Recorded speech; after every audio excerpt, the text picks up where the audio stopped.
भरतीमध्ये कमीत कमी 40 लोकांची नियुक्ती झाली तालुक्यामध्ये।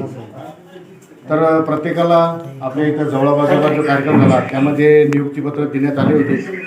आणि आज जो काही दीपक राठोड यांनी जे काही वगरवाडी तांड्यामधून जे काही 8-10 फॉर्म पडले असतील, पण यांचं अभ्यास आणि जे काही नियुक्ती जे काही इंटरव्ह्यू झाला असेल याच्यामध्ये यांना चांगलं उत्तीर्ण झाले आणि चांगलं यश मिळालं।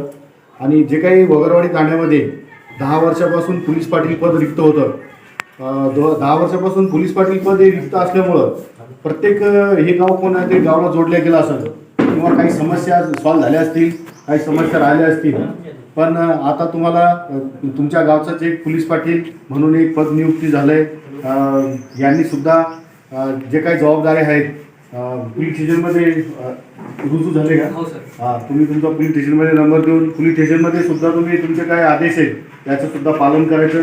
गावातल्या तक्रारी, गावातले वाद सर्व तुम्ही गावाला कॉपरेट करा। जे काही जुने समस्या असतील अधिकाऱ्याला सांगा, एसडीओ साहेबांना सांगा, तहसीलमध्ये सांगा, तहसीलच्या कॉन्टॅक्टमध्ये राहा।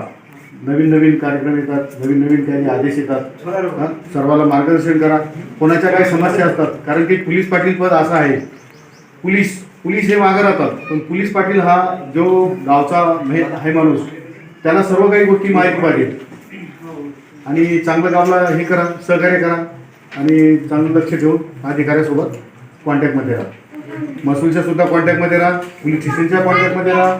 लोकांचे वाद अडचणी आणि महसूलला जसं काही तुम्हाला सहकार्य केलं महसूलला, तसंच महसूलला आणि पोलीस स्टेशनला सहकार्य करा।